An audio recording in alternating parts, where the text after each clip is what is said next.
Let's explore the world of non-wrestler jobs. I've got advice for everyone from ringside managers to ring announcers, and it's next.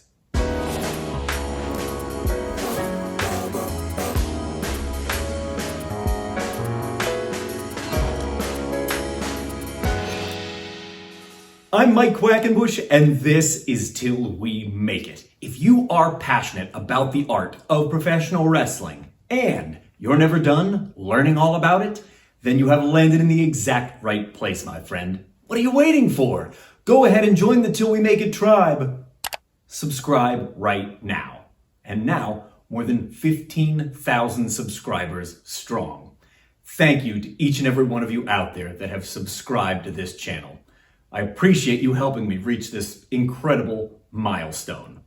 In today's video, I want to explore all of the non-wrestling jobs within professional wrestling. And I'm not talking about behind the scenes jobs like being a promoter, being a booker. No, I'm talking about on-screen, on-camera jobs that are for non-wrestlers, like being a valet, being a ringside manager, being a commentator, or a ring announcer.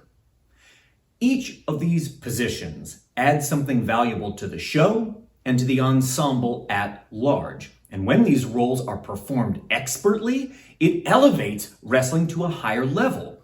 These roles help fill out the world of professional wrestling, and yet it does seem like they typically don't get the attention or the focus that they deserve. Well, we're going to course correct for that a little bit with today's video. The first of these I want to touch on is a job I think I've never spoken about here on the channel before, which when you consider the volume of videos on Till We Make It, that's pretty crazy to consider. Let's talk about being a valet. If I have one piece of advice to impart to someone working as a valet or considering taking that job, it would be this. If you choose to remain at ringside for the duration of the match, you must be an ingredient in the outcome. And this doesn't mean that the wrestler you represent has to win every single one of their matches. Not at all. I just saw an example of the contrary happening on an old NWA Worldwide from 1988. It's the support act, the valet, that introduces a foreign object into the ring, and a minute later, that object is what causes the disqualification and costs her wrestler the match. In the absence of something like this, if there's no opportunity for you to play some role in the finish of the match, return to the locker room once the match begins. And I want to flip the pancake over real quick and put a little bit of the onus on the booker in this case. If you are booking a match and sending a valet to ringside to remain out there, you have to write for this. And my advice to you would be, think of this in the same way as a stipulation match. To get really specific, you wouldn't book a steel cage match and then tell the wrestlers never to touch or use the cage. It defeats the purpose. If you send a valet to ringside, give them something to do that affects the outcome of the match. Anything less is kind of a waste. If you're getting something out of today's video, please leave me a like-a-palooza down below. And thanks for doing that.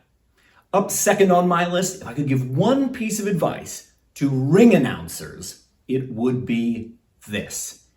You are responsible for bookending the experience in the minds of our customers. And that is a great responsibility you can never shirk. At the beginning of the experience, your voice is the first thing they're going to hear at the top of the show. Your face is also probably the first face they will see. And more than just the words that you speak, but the energy that you infuse them with is going to go a long way to priming the audience for everything that lies ahead. That's one bookend. And at the other end of the experience, the way that you wrap up the event, the words that you choose, and more importantly, how you say them will go a long way to framing the way the wrestling from that evening lives in the memory of the customers. The importance of bookending the experience properly cannot be overstated. This next one is not only really important, it's a little tricky too, so listen carefully. If I could impart just one piece of advice to a referee, it would be this. A referee that vocalizes the rules loudly and clearly to the audience and then enforces those rules strictly, makes it easy for us to onboard new fans. You know what I mean by this? I believe that at every live event, no matter where in the world it's being held, no matter how many people are in attendance, there is someone in that crowd who's experiencing live wrestling for the first time in their life. And the referee is the secret ingredient in onboarding that new fan into the weird universe of professional wrestling. They are the difference maker between this being their first event and their last event.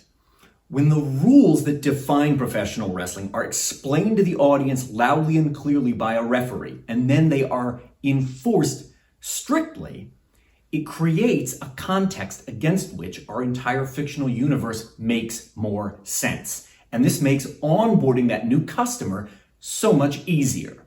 A referee that vocalizes the rules loudly and clearly and then enforces them will make sure that not only fans benefit from this, but will be surprised to discover promoters and bookers love you too. Let's talk about the job of being a ringside manager. But first, I need to ask for your help. In order to keep Till We Make It a weekly channel here on YouTube, I need to reach 100 patrons this year on my Patreon. And there's a link to my Patreon down below in the descriptus where you can start unlocking over 730 exclusive posts overflowing with wrestling experience and knowledge. And you can be part of our community for as little as $5 a month. Help support the work I'm doing here on Till We Make It by joining us over on Patreon, and thank you. Okay, if I could impart one piece of advice to any ringside manager out there, it would be this. You need to keep the heat on the featured act. And that means you understand the difference between who is the featured act and the support act. The support act is the manager. The featured act is the wrestler. And when the focus is on When the focus is in the wrong place, that is to say, if it's on the support act instead of the featured act, the act is broken. Think back to Sable with Mark Merrow in the early days of the Attitude Era. All the audience reactions were for Sable, the support act, not for Merrow, the featured act. And the only solution then is to break the act up and recast them, which is exactly what they had to do with Sable. Remember, any heat you're generating has to transfer to the featured act. And here's an easy place to start if you're concerned you're getting this dynamic wrong. Every time you cut a promo, and I mean this not just for managers, but any type of spokesperson or advocate for another wrestler, make sure every line you utter is about the featured act. It's about their values and their wants in the story, and it's never about you. If you're talking about yourself and you're the support act, I think you're getting it wrong.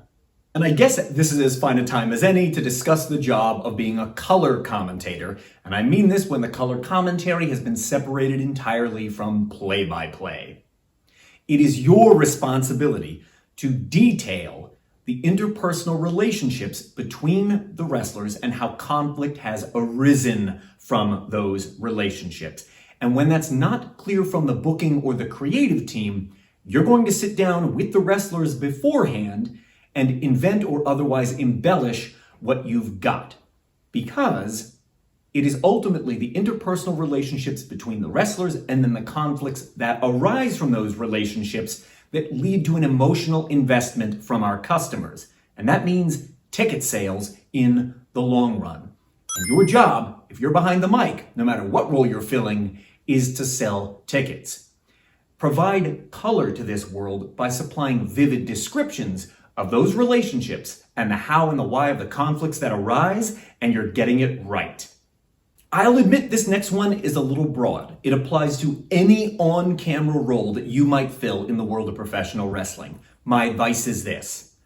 Every time you appear on screen with a featured act, a wrestler, find a way to either accentuate their strengths and their values or to mask their weaknesses.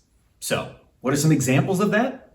Let's say that you are appearing on screen with a wrestler whose main value is their humongous size.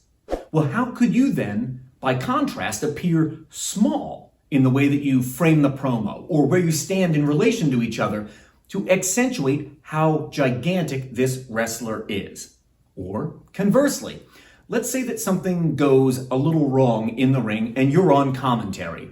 How could you frame what we might understand to be a mishap or botch as a brilliant strategic move on the part of one of the wrestlers, thus masking that weakness? Look for any method to accentuate the strengths and mask the weaknesses of the featured acts, the wrestlers you are working with. Click on the video that's appearing on screen right now and you will jump into a playlist I've compiled all about non-wrestling jobs like being a ref, becoming a booker or backstage agent, and tons more. That way you can keep on learning. Or use that orange box appearing on screen to jump over to my Patreon and help me along my way to reaching my goal of 100 patrons this year.